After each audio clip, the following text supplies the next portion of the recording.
What's up, YouTube? Today's video is going to be continuing on from yesterday's video, where I'm going to be explaining more matchups of how I play Hog EQ. So this matchup is a mirror matchup against, well, basically the same deck, but instead of goblins, they're running the classical Evo skeletons. So I managed to get King Tower here with this Tesla, and I go for an Ice Spirit just in case he goes for like an Earthquake onto my Tesla. He doesn't, so we start the game off like up damage and with King Tower activation. So this is like the ideal start you could have. I go for a Firecracker right onto his Ice Spirit, and that's one thing you want to be quite aggressive with. Is if possible you want to try and be able to get as much chip, because in this matchup it really is just a matter of who can out chip the opponent more. And it's unlikely you're going to get too many hog hits in the game. You know, you might be able to sneak through a couple.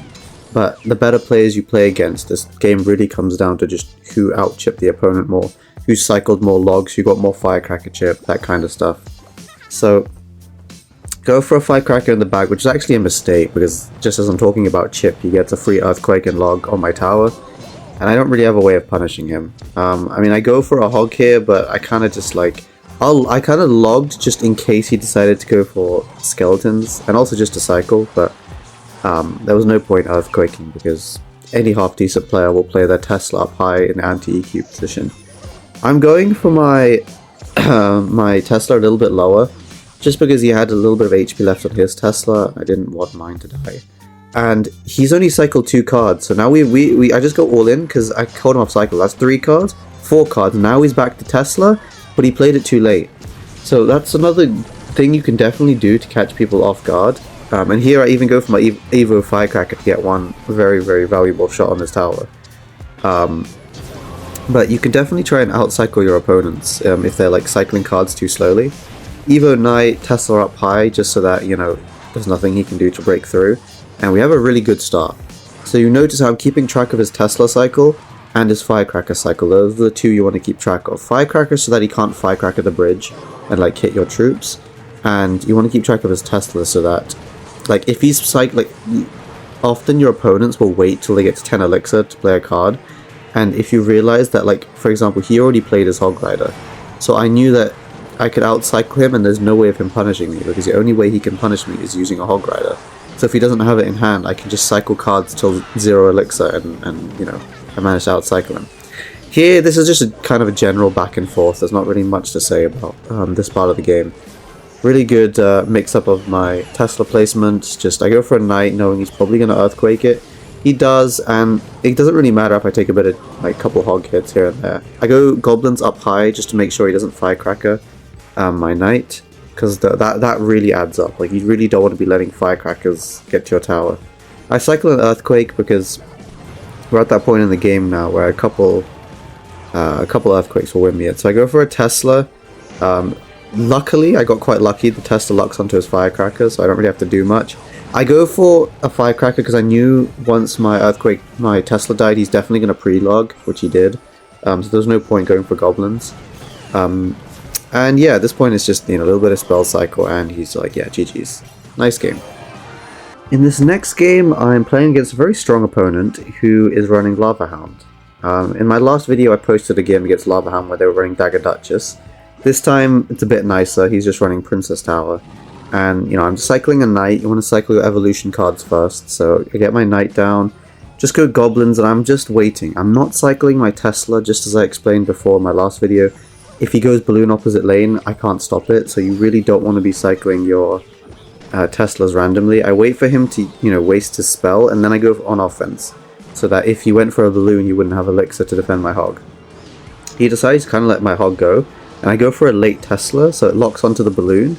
I log and I last second Ice Spirit just to make sure the Balloon doesn't hit my Tesla immediately. And basically my Tesla just cleans up everything. That delayed Tesla placement is really important. He goes for a really nice play here. He goes Skelly. He goes really aggressive knowing that I was just buying time. So I kind of have to Firecrack. I let the Bomber lock onto my tower and then I just go for Goblins. He gets a lot of damage, but the thing is, he has now basically no way of stopping me from getting damage. So, I get a ton of damage in return, we're up, and he messes up, so my Firecracker gets onto his tower. So we're up still 1,000, we're in a pretty good spot. This was a really bad Loon, but I misplayed my Tesla a tile too low.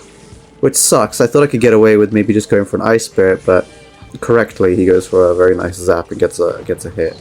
Because he went for Loon Mega Minion Zap, I know that he has nothing now to stop my Hog getting 2 hits, and he just ignores it. So I take his tower. We're not in the best, like I've made a couple misplays, but we're still in a pretty good spot because we've punished him overcommitting. And so at this point you don't want to be passive, because I know that he still has to take my right tower, he still has to spend elixir, so I log the right side so I don't have to think about it anymore. And then I go for my Evo Cracker, I protect it with an Evo Knight. Unfortunately the bomber does splash, I was trying to avoid that. And I just go all in because he just used his barbs and now he has no ground troops. So now he has to spend a ton of elixir, and all the while I'm kind of just stopping him from building massive lava pushes. So at this point I'm already placing a Tesla because I know guaranteed he's going to support these troops. I go for a Firecracker and I'm kind of just waiting for the right moment. Like I know he's going to Loon right lane, and he does. So I cycle back to another Tesla, which should just help clean everything up. And we're looking pretty good here. Firecracker on the left as well. Go for an Ice Spirit. He manages to get more damage than I would have liked, but, you know, it's okay. I go for a Knight, but kind of a bad Knight. And then you know when you make a mistake, it's very common you make 2 mistakes at the same time. So I played a bad Knight, and then I was like, okay, let's just try going for a Hog. It was a bad Hog, because I went straight into the Evo Barbs. But the thing is, now at least I can try and outcycle him. Because he doesn't have Evo Barbs in cycle, his tower is kind of low. So I pre-place a Tesla.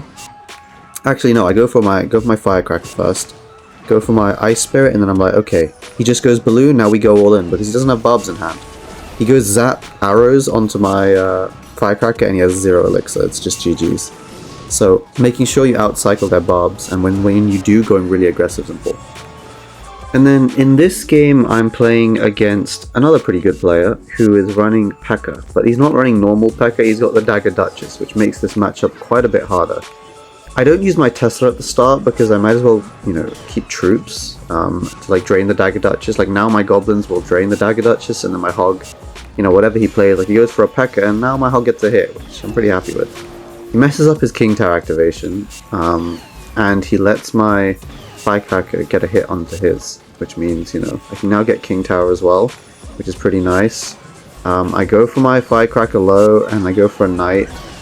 His Firecracker does lock onto my tower. This wasn't perfect defense, to be honest. I messed up the timing of my troop deployment. And then I thought the bandit died, but it lived on 1 HP.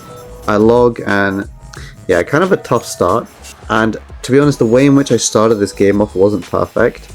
And you have to be a lot more passive against the Dagger Duchess. And I wasn't at the start of this game. I was just trying to be a bit too aggressive. So I've got to follow my own advice, just be a bit more passive and just bide your time, just wait. There will come a time in the game where you'll get a chance to go in and punish him.